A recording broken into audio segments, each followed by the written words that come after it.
Times ಟಿವಿಯಲ್ಲಿ ಜಾಹೀರಾತು ನೀಡಲು ಈ ನಂಬರಿಗೆ ಸಂಪರ್ಕಿಸಿ.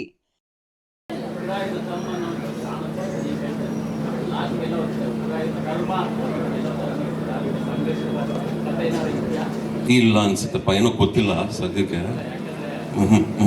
ಹಂಗೆ ಹೇಳಕ್ಕಾಯ್ತದ? ಹಂಗೆ ಹೇಳಕ್ಕಾಗಲ್ಲ, ನೋಡೋಣ. ಸರ್, ಇಲ್ಲಿ ಇದು ಪಿರಿಯಾಡಿಕಲ್ ಡ್ರಾಮಾ ಆಗಿರೋ ಕಾರಣ ಆಕ್ಷನ್ ಓರಿಯೆಂಟೆಡ್ ಅಂತ ಅನ್ಸುತ್ತೆ ನೋಡ್ಬೇಕಾದ್ರೆ. ನೀವು ಏನಾದ್ರೂ ಹಿಂದಿನ ಕಾಲದ ಆಕ್ಷನ್ಗಳನ್ನ ಕಲಿಯೋ ಪ್ರಯತ್ನ ಏನಾದ್ರೂ ಮಾಡಿದ್ದೀರಾ? ಅಮ್ಮ, ಯಾವ ಕಾಲಘಟ್ಟದಲ್ಲೂ ಆಕ್ಷನ್ ಹೀಗೆ ಅಂತ ಯಾರಿಗೂ ಗೊತ್ತಿಲ್ಲ. Nobody has seen the action. ನೀವು 700 years ಬ್ಯಾಕ್ ಹೇಗೆ ಕಿತ್ತಾಡ್ತಿದ್ರು, ಹೇಗೆ ಯುದ್ಧ ಮಾಡ್ತಿದ್ರು, ಹೇಗೆ ನಡೀತಿದ್ರು ಅನ್ನೋದೆಲ್ಲ ಕಾಲ್ಪನಿಕ ಅಷ್ಟೇ. ನಮ್ಮ ಹತ್ರ ಎಲ್ಲೂ ಒಂದು ರಿಟರ್ನ್ ಮೂವಿ ಆಗಲಿ, ಡಾಕ್ಯುಮೆಂಟ್ ಆಗಲಿ ಮತ್ತೊಂದಿಲ್ಲ. ಅದಕ್ಕೆ ಸಿನಿಮಾನವ್ರು ನಾವೆಲ್ಲ ಇಷ್ಟು ಅದೃಷ್ಟ ಮಾಡಿದೀವಿ ಅಂದ್ರೆ ನಾವು ಹೇಗೆ ಕಲ್ಪನೆ ಮಾಡಿಕೊಂಡು ಅದನ್ನ ಎಷ್ಟು ಮಟ್ಟಿಗೆ ಒಪ್ಪಿಸ್ತೀವಿ ಅನ್ನೋದು ಕೌಂಟ್ ಆಗುತ್ತೆ. ಹೀಗೆ ಹಾಗೆ ಮಾಡ್ಬೇಕನ್ನೋ ಯಾವ ಲಾನೂ ಇಲ್ಲ ಸಿನಿಮಾಲಿರೋದು ಒಂದು ಇನ್ಸ್ಪಿರೇಷನ್. ನಾವು ಇನ್ಸ್ಪೈರ್ ಆಗಿದ್ವಿ ಯಾವುದೋ ಒಂದು ವಿಚಾರದಲ್ಲಿ, ಅದನ್ನಿಟ್ಕೊಂಡು ಸ್ಟಂಟ್ ಅನ್ನೋದು ಅಷ್ಟೇ. ಆವಾಗ ನಾವು ಹಳೆ ಕಾಲದ ಸಿನಿಮಾಗಳನ್ನ ತಗೊಂಡಾಗ, ಒಂದು ಸೀನಿಯರ್ಸ್ ಎಲ್ಲ ಮಾಡಿದಾಗ, ನಮ್ಮ ದೊಡ್ಡ ಮಾಮನವರೆಲ್ಲ ಮಾಡಿದಾಗ, ಅವತ್ತಿನ ತಕ್ಕದ ಮಟ್ಟಕ್ಕೆ that was the most advanced fights ಅನ್ಕೋಣ, that was the most advance technology ಅಂತ ಅನ್ಕೋಣ. ಅದನ್ನಿಟ್ಕೊಂಡು ಅವ್ರಂತ ಸಿನಿಮಾನ ಮಾಡಿದ್ದಾರೆ. ಇವತ್ತಿರೋ ಒಂದು ಟೆಕ್ನಾಲಜಿಲಿ, ಇವತ್ತಿರೋ ಒಂದು ಟ್ಯಾಲೆಂಟ್ಸ್ ಅಲ್ಲಿ, ಇವತ್ತಿರೋ ಒಂದು ಫೈಟ್ ಮಾಸ್ಟರ್ಸ್ ಆಗಿರಲಿ, ಟೆಕ್ನಿಷಿಯನ್ಸ್ ಆಗಿರಲಿ, ಇವತ್ತಿನ ಕಾಲಕ್ಕೆ ನಾವು ಹೇಗೆ ಒಪ್ಪಿಸ್ಬೋದು ಅನ್ನೋ ಒಂದು ಪ್ರಯತ್ನ ಕಡಿಮೆ ಆಯಿತು. ಅದನ್ನ ನಾನು ಆಮೇಲೆ ಫೋಟೋ, ನನ್ನ ಫಸ್ಟ್ ಲುಕ್ಕು, ಬರ್ತ್ಡೇಗೆ we are planning some surprise, ಅದರಿಂದ ನಿಮಗೆಲ್ಲ ಒಂದು ಗೊತ್ತಾಗುತ್ತೆ ಅನ್ನೋ ಒಂದು. ಊರ್ಮ ಮಾಡ್ತಾ ಇದ್ದೀನಿ, ಅದೊಂದು ಹೇಳಬಲ್ಲ, ಅದ್ರ ಮಾಡಲೇಬೇಕು. ಯಾಕಂದ್ರೆ ನಮ್ಮನ್ನ ಕ್ಯಾಮ್ರಾ ಮುಂದೆ ಬಂದು ನಿಂತ್ಕೊಳ್ಳೋಕೆ ಬಿಡಲ್ಲ. ಇದಕ್ಕೆ ಹಲವಾರು ಟ್ರೈನಿಂಗ್ ಬೇಕು, ಜೊತೆಗೆ ತುಂಬಾ ಟ್ರೈನಿಂಗ್ಸ್ ಎಲ್ಲ ಇದೆ. ಆಮೇಲೆ ಹೇಳ್ತೀನಿ, ಫಸ್ಟ್ ಮಾಡಿಬಿಡ್ತೀನಿ, ಕಲ್ತ್ಕೊಂಡ್ಬಿಡ್ತೀನಿ ಎಲ್ಲ. ಕಲ್ತ್ಕೊಂಡಾದ್ಮೇಲೆ, ಕೆಲಸ ಮಾಡಾದ್ಮೇಲೆ ಆಮೇಲೆ ನೀವು ಹೇಳಿ ಅಮ್ಮ ನಿಮಗೆ ಏನು ಅನ್ಸುತ್ತೆ ಅಂತ. I will wait for your call. Thanks for your question. Actually whatever ಇಲ್ಲಿವರೆಗೂ ಪ್ರಪಂಚದಲ್ಲಿ ಯಾವ್ಯಾವ ಫೈಟ್ ಫಾರ್ಮ್ಸ್ ಇದೆ ಇಲ್ಲಿವರೆಗೂ, ಕುಂಫು ಆಗಲಿ, ಮ್ಯೂಥಾಯ್ ಆಗಲಿ, ಇದೆಲ್ಲ ಆ್ಯಕ್ಚುಲಿ ಉದ್ಭವ ಆಗಿರೋದು ಇಂಡಿಯನ್ಸಿಂದಾನೆ. So India actually has a vast, ಅಂದರೆ ಸಾವಿರಾರು ವರ್ಷಗಳ ಇತಿಹಾಸ ಇರೋದು. So all the fight forms ಇವತ್ತು ಸೆಂಟ್ರಲ್ ಏಷ್ಯಾ ಆಗಲಿ, ಎಲ್ಲೇ ನೀವು ನೋಡಿದ್ರು, ಚೈನಾ ಆಗಲಿ, it is all done by Indians. ಎಲ್ಲರೂ ಇಂಡಿಯಾಯಿಂದಾನೇ ಅದನ್ನು ಕಲ್ತ್ಕೊಂಡು ಮಾಡಿರೋದು. ಸೊ ಫೈಟ್ಸಲ್ಲಿ actually like India is actually the biggest. Madam, ನಿಮ್ಮ ಕ್ವಶನ್ ಆನ್ಸರ್ ಮಾಡಬೇಕಂದ್ರೆ ಆ್ಯಕ್ಚುಲಿ ಮುರಳಿ ಅಣ್ಣ ಸಿಕ್ಕಾಬಟ್ಟೆ ಹಾರ್ಡ್ ವರ್ಕ್ ಮಾಡ್ತಾ ಇದ್ದಾರೆ. ಅವ್ರು ಹೇಳ್ಕೊತಾ ಇಲ್ಲ ಅಷ್ಟೇ, ಲೈಕ್ ಎಕ್ಸ್ಟ್ರಾರ್ಡಿನರಿಯಾಗಿ ಅವ್ರು ಪ್ರಿಪೇರ್ ಆಗ್ತಾ ಇದ್ದಾರೆ. ಆ ನಾವುಗಳು ಹತ್ರದಿಂದ ನೋಡ್ತಾ ಇದ್ದೀವಿ, ತೋರಿಸ್ತಾರೆ. ಅದೆಲ್ಲ ಡೆಫಿನೆಟ್ಲಿ ನಿಮ್ಗಳಿಗೆ ಅಂತಾನೆ ರೆಡಿ ಆಗ್ತಾ ಇರೋದು. ನಿಮ್ಮ ಮುಂದೆ ಇಟ್ಟೇ ಇಡ್ತೀವಿ, ಅದಕ್ಕೆ ಸೂಕ್ತ ಸಮಯ ಮಾಡ್ತಾರೆ. ಬಟ್ ಹಾರ್ಡ್ ವರ್ಕಿಗೆ ಮಾತ್ರ ಕೊನೆನೇ ಇಲ್ಲ. ಆ ರೇಂಜಲ್ಲಿ ಅವರು ಎಫರ್ಟ್ ಹಾಕ್ತಾ ಇದ್ದಾರೆ. I must definitely appreciate that. ಆ ಡಯಟ್ ಆಗಲಿ ಅಥವಾ ವರ್ಕೌಟ್ಸ್ ಆಗಲಿ ನೆಕ್ಸ್ಟ್ ಲೆವೆಲ್ ಇದೆ. ನಿಮಗೆ ಅವ್ರ ಲುಕ್ಸ್ ನೋಡಿದಾಗ ಅದೆಲ್ಲ ಕನೆಕ್ಟ್ ಆಗುತ್ತೆ, ಯಾಕೆ ಈ ತರ ರಿಫಾರ್ಮೇಶನ್ ಆಗಿದೆ ಅನ್ನೋದೆಲ್ಲ. ನಾನು ಅಂದ್ರೆ ಎಲ್ರಿಗೂ ಒಂದು ಅತಿ ಆಸೆ ಸರ್. ಇಲ್ಲಿ ಉಗ್ರಾಯುಧಂ ನೋಡ್ತಾ ಇದೀವಿ, ಅಲ್ಲೊಂದು ನಿಮ್ದು ಮುಖ ಇದ್ದಿದ್ರೆ, ನೀವಿದ್ದಿದ್ರೆ ಅಂತ ನಮ್ಗೊಂದು ಎಕ್ಸ್ಪೆಕ್ಟೇಷನ್ ಇರುತ್ತಲ್ಲ ಫ್ಯಾನ್ಸ್ಗೆ ಅಥವಾ ಮಾಧ್ಯಮದವರಿಗೆ, ಎಲ್ರಿಗೂ ಅದು ಒಂದು ಹೇಳ್ತಾ ಇದಾರೆ.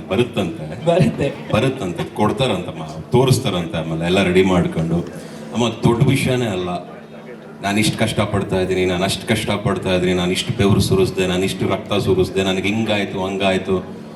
ಎಲ್ಲ ಸಿನಿಮಾಗಳಲ್ಲೂ ಆ ಕತೆ ಸಿಗುತ್ತೆ ನಿಮಗೆ. ಆದರೆ ಔಟ್ಪುಟ್ ಏನು ಬರುತ್ತೆ ಅನ್ನೋದೇ ಎಲ್ರಿಗೂ ಇರೋ ಕ್ವೆಶನ್ ಮಾರ್ಕ್. ಸೊ ಹಾಗಾಗಿ ನಾನು ಜಾಸ್ತಿ ನನ್ನ ಔಟ್ಪುಟ್ ಬಗ್ಗೆ ಗಮನ ಹರಿಸ್ತೀನಿ ಹೊರತು ನಾನು ಪಡೋ ಶ್ರಮ, ನಾನು ತಗೊಳ್ಳೋ ಏಟು, ನನಗಾಗಿರೋ ಏಟು ಬಗೆರಲ್ಲಿ ತುಂಬ ಮಲ್ಟಿಪಲ್ ಫ್ರ್ಯಾಕ್ಚರ್ಸ್ ಆಯಿತು. ನನಗೆ ಕಂಪ್ಲೀಟ್ ACL ಟೇರ್ ಆಯಿತು, ಬ್ಯಾಕ್ ಇಂಜುರಿ ಆಯಿತು. ಅದನ್ನ ಹೇಳಿಕೊಂಡು ನಾನು ನನ್ನ ಸಿನಿಮಾಗೆ ನಮ್ಮ ಜನಗಳನ್ನ ಕರೆಸ್ಕೊಳ್ಳೋಕೆ ಇಷ್ಟ ಅಲ್ಲ ಕಣ, ನಮ್ಮ ಅಭಿಮಾನಿಗಳನ್ನ. ಒಂದು ಒಳ್ಳೆ ಸಿನಿಮಾ ಕೊಟ್ಟಿದ್ದೀವಿ, ಪ್ರೀತಿಯಿಂದ ಮಾಡಿದ್ದೀವಿ, ಅಚ್ಚುಕಟ್ಟಾಗಿ ಮಾಡಿದ್ದೀವಿ, ಬಂದು ನೀವು ನೋಡ್ಬಿಟ್ಟು ನಿಮ್ಮ ಒಪಿನಿಯನ್ ಕೊಡಿ ಅನ್ನೋ ವರ್ಗಕ್ಕೆ ಸೇರ್ಕೊಂಡಿರೋನು ಕಣಮ್ಮ ನಾನು. ಸೊ ಹಾಗಾಗಿ ನನ್ನ ಕೆಲಸ ಮಾತ್ರ ಮಾತಾಡಲಿ ಅನ್ನೋ ಒಂದು ಇಚ್ಛೆ ಅಷ್ಟೇ, ಬೇರೆ ಇನ್ನು ಯಾವ ಉದ್ದೇಶನೂ ಇಲ್ಲ. ನಿಮಗೆ ಹೇಳಬಾರ್ದು, ನಿಮಗೆ ಯಾವ ವಿಷಯನೂ ತಿಳಿಸ್ಬಾರ್ದು ಅಂತಲ್ಲ, ಒಂದು ಒಳ್ಳೆ ಉದ್ದೇಶದಿಂದ ಹೇಳ್ತಾ ಇದ್ದೀನಿ ಅಷ್ಟೇ. ನಿಮ್ಮ ಬಗ್ಗೆ ಬಹಳ ಗೌರವನೂ ಇದೆ, ಅಷ್ಟು ಮಾತ್ರ ಹೇಳ್ತೀನಿ. ಕಾರ್ತಿಕ್,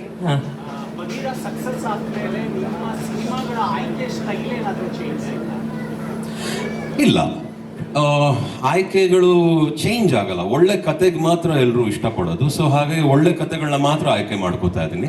ಯಾವ ಕತೆಗಳು ಹೇಗಿರುತ್ತೆ ಅನ್ನೋದೇ ಮುಂದಿನ ಪ್ರಶ್ನೆ ಬರುತ್ತೆ ನಮಗೆ, ಮುಂದೆ ನಾವು ಹೇಗೆ ತಗೋತೀವಿ ಅನ್ನೋದು. ಸೊ ಹಾಗಾಗಿ ಆ ಥರ ಏನು ಬರಲ್ಲ. ಒಳ್ಳೆ ಕತೆ ಮಾತ್ರ ಕೌಂಟ್ ಆಗುತ್ತೆ. ಅದನ್ನ ತೂಗುವಂಥ ನಿರ್ದೇಶಕರು, ಅದನ್ನ ಕಾಪಾಡ್ಕೊಳ್ಳುವಂಥ ನಿರ್ದೇಶಕರು, ಆಮೇಲೆ ಅದನ್ನ ನಡೆಸ್ಕೊಂಡು ಹೋಗುವಂಥ ಒಬ್ಬ ನಿರ್ಮಾಪಕರು, ಒಂದು ಒಳ್ಳೆ ಟೀಮ್ ತುಂಬ ಕೌಂಟ್ ಆಗುತ್ತೆ. ಸೊ ಆ ಕಾರಣಕ್ಕೆ ಮಾತ್ರ ನಾನು ಯೋಚನೆ ಮಾಡ್ತೀನಿ. ಅಷ್ಟಕ್ಕೆ ಮಾತ್ರ ಸೀಮಿತವಾಗಿ ನೋಡ್ತೀನಿ ಅಂತ ಹೇಳಿ ಇಷ್ಟಪಡ್ತೀನಿ. ಅಮ್ಮ,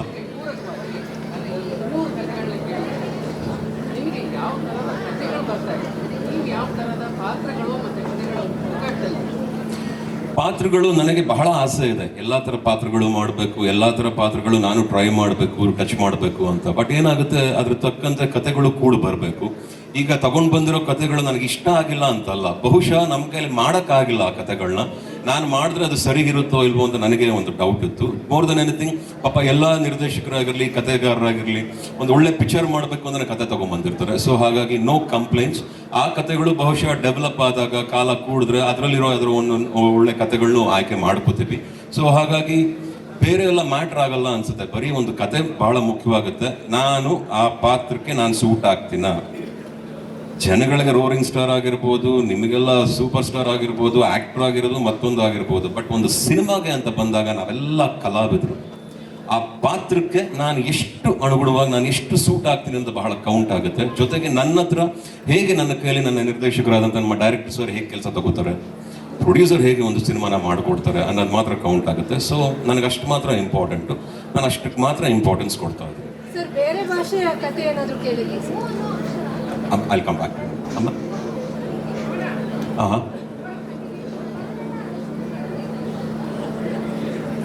ಅದೇನೋ ಯೋಗ ಅನ್ಸುತ್ತೆ ಕಣಮ್ಮ. ಹೂವಿಂದ ಅಷ್ಟು ಸುಲಭವಾಗಿ ಟೈಟಲ್ ಸಿಗಲ್ಲ. ನನಗೆ ಓದಿಕೊಂಡ್ ಬರ್ತಾ ಇದೆ, ನನಗೆ ಸಿಕ್ತು ಅದು ಇವರು ಎಸ್ಪೆಷಲಿ ಹೇಳಿದಾಗ ನನಗೆ ಬಹಳ ಖುಷಿ ಆಯ್ತು. ಇನ್ನೊಂದು 2-3 ಟೈಟ್ಲ್ ಇತ್ತು, ಅದನ್ನ ಹೇಳಿಬಿಟ್ರೆ ಅದು ಬೇರೆಯವ್ರಿಗೆ ಹೋಗ್ಬಿಡುತ್ತೆ. ಆ ಟೈಟಲ್ ನನಗೆ ಮಾಡಕ್ಕೆ ಇಷ್ಟ. ಸೊ ಹಾಗಾಗಿ ಅದನ್ನ ವೆಯ್ಟ್ ಮಾಡ್ತಾ ಇದ್ದೀನಿ. ಈ ಪಿಕ್ಚರ್ಗೆ ಈ ಟೈಟಲ್ ಸೂಟ್ ಆಯ್ತು. ಸೊ ಈ ಪಿಕ್ಚರ್ ಈ ಟೈಟಲ್ ತಗೊಂಡಿದ್ದೀವಿ ಕಣಮ್ಮ. ಅಮ್ಮ ಏನೋ ಸರ್, ಬೇರೆ ಭಾಷೆ ಕತೆಗಳನ್ನೇನಾದ್ರು ಕೇಳಿದ್ರ? ಬೇರೆ ಭಾಷೆ ಬಂದಿದೆ, ಬಟ್ ಹೆಸರುಗಳು ಬೇಡ. ಪಾಪ ಬಂದಿದ್ದಾರೆ, ನನಗೆ ಆಗ್ಲಿಲ್ಲ, ಸೆಟ್ ಆಗ್ಲಿಲ್ಲ ಅಷ್ಟೇ. ಬಟ್ ಅದೇ ನಾನು ಹೇಳಿದಾಗ ನಮಗೆ ಎಲ್ಲ ಸೂಟ್ ಆಗಬೇಕು. ಕತೆ, ನಮ್ಮ ಪಾತ್ರಗಳು, ನಾವು ಹೋಗೋ ಜಾಗ. ಇಲ್ಲಿ ಅಚ್ಚುಕಟ್ಟಾಗಿದ್ದೀವಿ ಕರ್ನಾಟಕದಲ್ಲಿ. ಕನ್ನಡ ತಾಯಿ, ಕನ್ನಡ ಮಣ್ಣು, ಕನ್ನಡ ಜನ ಅಚ್ಚುಕಟ್ಟಾಗಿ ನೋಡ್ಕೊತವ್ರೆ, ಒಟ್ಟು ತುಂಬ ಊಟ ಕೊಡ್ತವ್ರೆ, ಅಷ್ಟು ಪ್ರೀತಿ ಮಾಡ್ತವ್ರೆ. ಬೇರೆ ಕಡೆ ಹೆಜ್ಜೆ ಇಡಬೇಕಂದ್ರೆ ಬಹಳ ಸರಿಯಾಗಿ ಹೆಜ್ಜೆ ಇಡಬೇಕು, ಅರ್ಧಂಬರ್ಧ ಆಗ್ಬಾರ್ದು ಜರ್ನಿ. ಸೊ ಹಾಗಾಗಿ ಒಂದು ಒಳ್ಳೆ ಸಿನಿಮಾ, ಫಸ್ಟ್ ಒಂದು ಒಳ್ಳೆ ಕನ್ನಡ ಸಿನಿಮಾನ ರೆಡಿ ಮಾಡಿಕೊಂಡು ನಂತರ ಇದನ್ನ ಇಂಡಿಯಾಗೆ ಒಪ್ಪಿಸ್ಬೋದು ಇಲ್ವೋ ಅಂತ ತಿಳ್ಕೊಂಡಾದ್ಮೇಲೆ ಮಿಕ್ಕಿದ್ದೇನಲ್ಲ ಕನ್ನಡ. ಅದೇ ಈಗ ಅದನ್ನೇ ಹೇಳಿದೆ. ಫಸ್ಟ್ ನಮ್ಮ ಕನ್ನಡ ಸಿನಿಮಾ, ನಮ್ಮ ಭಾಷೆ, ಈ ಸಿನಿಮಾನ ಅಚ್ಚುಕಟ್ಟಾಗಿ ಮುಗಿಸ್ಕೋತೀವಿ. ತದನಂತರ ಇದನ್ನ ನಾನು ಅರ್ಪಿಸ್ಬೋದು, ಬೇರೆಯವ್ರಿಗೂ ಅದನ್ನ ತೋರಿಸ್ಕೋಬಹುದು, ಬೇರೆಯವ್ರಲ್ಲಿ ರಿಲೀಸ್ ಮಾಡ್ಬೋದು ಅಂದಾಗ ಮಾತ್ರ ಈ ಸಿನಿಮಾಗೆ ಅದನ್ನ ಯೋಚನೆ ಮಾಡ್ತೇವೆ ಹೊರತು ಫಸ್ಟ್ ನಮ್ಮ ಸಿನಿಮಾ, ನಮ್ಮ ಕನ್ನಡ ಸಿನಿಮಾ. ಓಕೆ, ಎಲ್ಲ ಅಭಿಮಾನಿಗಳ ಪರವಾಗಿ ಒಂದು ಪ್ರಶ್ನೆ ಸರ್. ನೀವು ಹಾಗೂ ನಿಮ್ಮ ಅಭಿಮಾನಿಗಳದ್ದು ಒಂಥರ ಬೇರೆದೇ ಬಾಂಡ್ ಅಂತ ಹೇಳಿದ್ರೆ ಬಹುಶಃ ತಪ್ಪಾಗೋದಿಲ್ಲ. ಒಂದು ಎಮೋಷನಲ್ ಜರ್ನಿ ಇದೆ. ಈ ಸಿನಿಮಾ ಪರ್ಟಿಕ್ಯುಲರ್ಲಿ ಉಗ್ರಾಯುಧಂ ನಿಮ್ಮ ಅಭಿಮಾನಿಗಳಿಗೆ ಯಾವ ತರ ಸರ್ವ್ ಮಾಡುತ್ತೆ ಅಂತ ನಿಮ್ಗೆ ಅನ್ಸುತ್ತೆ?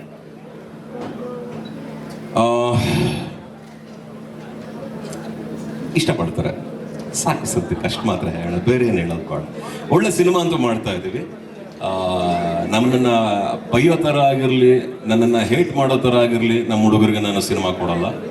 ಡೆಫಿನೆಟ್ ಆಗಿ ಇನ್ನೊಂದು ಹೆಜ್ಜೆ ನಮ್ಮನ್ನು ಇಷ್ಟಪಟ್ಟು ಒಳ್ಳೆ ಸಿನಿಮಾ ಕೊಡ್ತಾರೆ ಅನ್ನೋ ಭಾವನೆಯಿಂದ ಸಿನಿಮಾನ ಮಾಡ್ಲಿಕ್ಕೆ ಇಷ್ಟಪಟ್ಟಿದ್ವಿ. ಹಾಗೆ ಆಗುತ್ತೆ ಅಂತ ಅನ್ಕೊಂಡಿದ್ದೀನಿ. ಸೂಪರ್, ಹಂಗೆ ಅನ್ಕೊಂಡಿದ್ವಿ.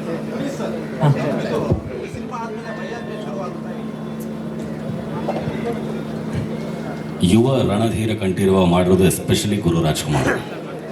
ಅದು ಇಟ್ಸ್ ಅ ಪ್ರಿನ್ಸ್ ಸಬ್ಜೆಕ್ಟ್. ಯುವರಾಜನ ಕತೆ, ಇದು ರಾಜನ ಕತೆ.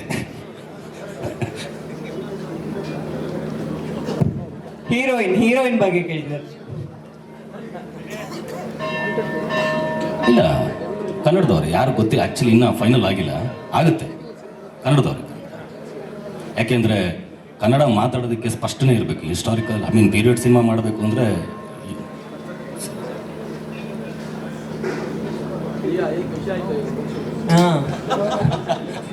ಅವ್ರಿಗೆ ಇವತ್ತು ಈ ವೇದಿಕೆ ಮೇಲೆ ಇಲ್ವಲ್ಲ ಅಂತದೇ ಬೇಜಾರು. ಅಲ್ಲ, ಹಂತವಾಗಿ ಎಲ್ಲ ಒಂದೊಂದೇ ಅಪ್ಡೇಟ್ಸ್ ಕೊಡ್ತೀವಿ. ಓಕೆ, ಆಲ್ಮೋಸ್ಟ್ ಟೈಟಲ್ ರಿವೀಲ್ಗೆ ಏನೆಲ್ಲ ಮಾಹಿತಿ ಕೊಡಬೇಕು ಆಲ್ಮೋಸ್ಟ್ ಎಲ್ಲ ಫಿನಿಶ್ ಮಾಡಿದೀವಿ ಅನ್ಸುತ್ತೆ. ನಿರ್ದೇಶಕರೇ, ನಿರ್ಮಾಪಕರೇ, ಇನ್ನೇನಾದ್ರೂ ವಿಚಾರ ಶೇರ್ ಮಾಡ್ಕೊಳ್ಳೋದಿತ್ತ Murali sir? SS TV cinema ಜಗತ್ತಿನ ಕ್ಷಣ ಕ್ಷಣದ ಸುದ್ದಿಯೊಂದಿಗೆ.